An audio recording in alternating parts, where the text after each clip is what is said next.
Friends, काफ़ी candidates ने मुझे ये कहा कि एमपी ऑनलाइन पर लॉगिन कैसे करना है या मोबाइल के थ्रू आप लॉगिन कैसे कर सकते हैं, एमपी ऑनलाइन पर जाकर प्रोफाइल लॉगिन कैसे कर सकते हैं। तो एक्चुअली कंप्यूटर या डेस्कटॉप या लैपटॉप में तो लोगों को प्रॉब्लम नहीं आती है, लेकिन मोबाइल पर एक सबसे बड़ी प्रॉब्लम आती है कि उसमें जो फ़ॉन्ट साइज़ होते हैं वो बहुत छोटे दिखते हैं और उतना ज़्यादा आसान नहीं होता मोबाइल पर चीज़ों को लॉगिन करना, साइट्स को। तो आज मैं आपको बता रहा हूँ कि जो चयनित शिक्षक हैं या वेटिंग वाले जो लोग कैंडिडेट्स हैं वो लॉगिन कैसे करेंगे। तो इसमें कुछ नहीं करना, सिंपल तरीका है कि आप गूगल ओपन करें और उसमें टाइप करें एमपी ऑनलाइन। ये आ गया एमपी ऑनलाइन लिमिटेड। तो हमने ये सेलेक्ट किया और ये एमपी ऑनलाइन खुल गया। ठीक है, अब प्रॉब्लम क्या है इसमें कि कई सारे हमें जो कंटेंट है वो दिखाई नहीं दे रहा।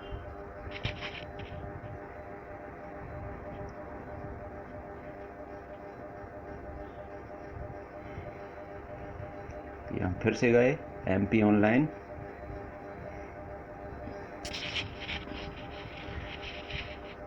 तो अगर आप डायरेक्ट एमपी ऑनलाइन पर जाएंगे और ये इस तरह का पेज ओपन हो जाएगा, लेकिन आप इसको जब स्क्रॉल करेंगे तो आपको आपके काम की चीज़ें दिखाई नहीं देंगी। तो पहला जो स्टेप है वो ये है कि राइट हैंड साइड में टॉप पर ये 3 डॉट्स जो दी हुई हैं इसको आप क्लिक करें। इसको जब क्लिक करेंगे इस तरह की चीज़ें इसमें दिखाई देंगी, जैसे history, downloads, bookmarks, recent tabs, add to home screen, desktop site. तो आप क्या करें, डेस्कटॉप साइट को क्लिक कर दें।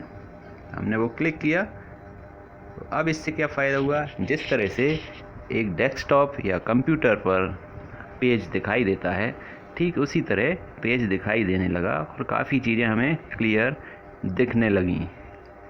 अब अगला स्टेप क्या होगा कि हम इसको, क्योंकि फ़ॉन्ट साइज छोटे हैं तो दिख नहीं रहे हैं, हम इसको थोड़ा सा हाथ से एनलार्ज करेंगे और हम देखेंगे ऊपर जो पॉइंट्स दिए हुए हैं हमारे बारे में, नागरिक सेवाएं, अधिकृत कियोस्क सूची, कियोस्क नागरिक हेतु।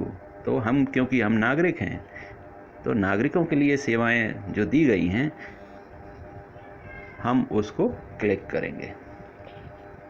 तो नागरिक सेवाओं में ये देखिए, ये दिया हुआ है अपना सीएससी आरक्षण आवेदन, ई विज्ञापन, ऑनलाइन भर्ती और काउंसलिंग। क्योंकि चयनितों की काउंसलिंग चल रही है तो काउंसलिंग से रिलेटेड चीज़ें देखना है तो आपको काउंसलिंग को क्लिक करना है। काउंसलिंग को क्लिक किया तो फिर इस तरह का पेज ओपन हो गया है। ये दिया हुआ है डीएड काउंसलिंग, उच्च शिक्षा counselling, recruitment, ITI, DME, DT counselling. Counselling से रिलेटेड ये एक कंप्लीट पेज है, तरह तरह के डिपार्टमेंट्स की काउंसलिंग का इसमें दिया हुआ है। सबसे नीचे राइट लेफ्ट में, राइट के नीचे राइट साइड में शिक्षक नियोजन काउंसलिंग ABC ये दिया हुआ है। तो ये शिक्षकों के काम का है, इसको क्लिक करें।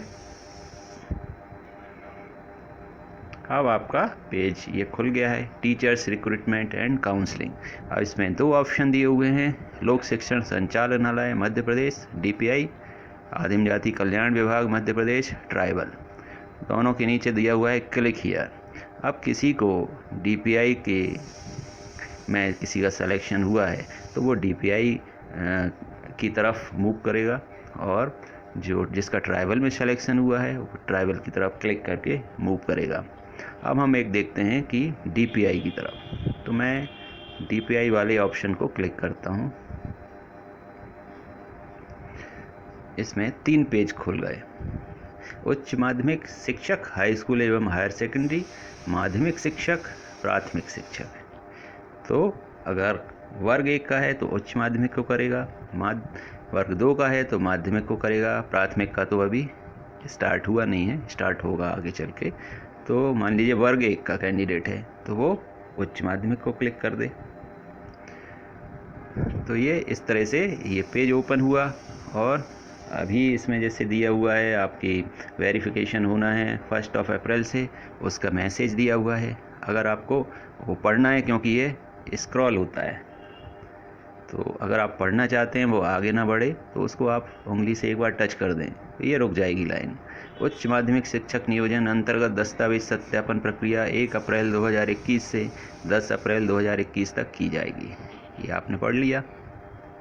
ये देखिए अब शेड्यूल दिया हुआ है, सारा शेड्यूल आ गया, सारी चीज़ें दी हुई हैं। डाउनलोड्स में आप इन जो डाउनलोड्स के नीचे जो सारे चीज़ें दी हुई हैं इनको आप क्लिक करेंगे तो ये डाउनलोड हो जाएगा। डाउनलोड करके आप अपने पास सेव करके रख सकते हैं। सारी चीज़ें दी हुई हैं। विज्ञप्ति उच्च माध्यमिक संशोधित उच्च माध्यमिक शिक्षक प्रवर्गवार रिक्तियाँ, दिशा निर्देशिका मतलब रूल बुक, स्कूल शिक्षा सेवा शर्तें व नियम स्कूल, और ये सारी चीज़ें दी हुई हैं। ओबीसी आरक्षण, उच्च माध्यमिक शिक्षक विषयवार एवं प्रवर्गवार रिक्तियाँ, यूज़र मैनुअल फॉर EWS और प्रावधिक चयन सूची, प्रावधिक प्रतीक्षा सूची, और सबसे नीचे दिया है user manual for document upload and choice filling. जब चॉइस फॉर फिलिंग की थी आपने तब ये सेक्शन काम आया होगा आपके। इसमें बताया है कि डॉक्यूमेंट अपलोड कैसे करना है और स्कूल्स का सिलेक्शन कैसे करना है। तो ये सब आपने ऑलरेडी किया हुआ है। अब इसमें देखेंगे कि पोर्टल पर लॉगिन कैसे करना है। राइट साइड में टॉप पर येलो ब्लॉक में दिया हुआ है कैंडिडेट लॉगिन /साइन अप। तो आप इसको क्लिक करें। मैंने क्लिक कर दिया, ये आ गया यूज़र लॉगिन। यूज़र लॉगिन को क्लिक करेंगे तो क्योंकि उच्च माध्यमिक है तो उच्च माध्यमिक को कर दिया। नीचे फिर दिया है रोल नंबर, तो आप इसमें रोल नंबर डाल दीजिए जो भी आपका रोल नंबर है, और उसके बाद में आपका जो पासवर्ड है वो यहाँ पर पासवर्ड में डाल सकते हैं। पासवर्ड डालने के बाद फिर ये न्यूमेरिक दिया हुआ है 6 + 7 = तो इक्वल टू का मतलब है कि 6 + 7 का टोटल कितना है। तो जो भी टोटल आता है वो आप यहाँ आंसर में लिख दें, और लिखने के बाद आप ये लॉगिन कर सकते हैं। लॉगिन ऑप्शन नीचे दिया है तो लॉगिन करें। तो जब आप लॉगिन करेंगे तो आपकी प्रोफाइल खुल जाएगी। तो इस तरह से फ्रेंड्स आप लॉगिन कर सकते हैं। हाँ, दूसरी चीज़ है कि अगर आप अपना पासवर्ड भूल गए हैं, आपको याद नहीं आ रहा है या कहीं लिखा भी था तो वो पेज आपने कहीं गुमा दिया है, तो आप क्या करेंगे, फॉरगेट पासवर्ड, ये ऑप्शन आपका, जैसे मैं आपको एक एग्ज़ाम्पल देता हूँ। आपका ईमेल आईडी होगा, जीमेल अकाउंट होगा, इस तरह के अकाउंट सभी के पास होते हैं। अगर आप एक स्मार्टफ़ोन चला रहे हैं तो आपका जीमेल अकाउंट ज़रूर होगा। तो जीमेल अकाउंट का भी लॉगिन आईडी पासवर्ड होता है। अगर आप उसका पासवर्ड भूल जाते हैं तो क्या करते हैं, फॉरगेट पासवर्ड में आपने इसे यूज़र आईडी डाला और फिर फॉरगेट पासवर्ड डाल दिया, तो क्या होगा कि आपका जो रजिस्टर्ड मोबाइल नंबर है उस पर आपको SMS आ जाएगा कि आप इस तरह से लॉगिन कर सकते हैं। और लॉगिन जब करेंगे तो उसके बाद जो भी पासवर्ड उन्होंने दिया होगा वो 1 टाइम पासवर्ड होगा, और 1 टाइम पासवर्ड एक ही बार यूज़ होगा। उसके बाद आप अपना नया पासवर्ड सेट कर सकते हैं। तो इस तरह से आप अपनी प्रोफाइल देख सकते हैं लॉगिन कर कर। वहाँ भी जब आप प्रोफाइल में जाएंगे, मेरे पास क्योंकि लॉगिन आईडी पासवर्ड नहीं है तो ये मैं सिर्फ वर्बली बता पा रहा हूँ कि जब आप प्रोफाइल में जाएंगे लॉगिन करने के बाद, तो वहाँ भी यही होगा कि आपको सिर्फ आपकी प्रोफाइल होम पेज दिखाई देगा, जिसमें आपका नाम, पिताजी का नाम, डेट ऑफ बर्थ और क्या परसेंटेज हैं आपके, जो एग्ज़ाम दिया है कितने मार्क्स आए हैं, और B.Ed के बारे में दिया होगा, PG के बारे में दिया होगा। ये आपका कंप्लीट प्रोफाइल है, एक जनरल आइडिया है। इसके अलावा आप कुछ भी क्लिक करेंगे, लेफ़्ट साइड में सारे ऑप्शंस दिए हैं।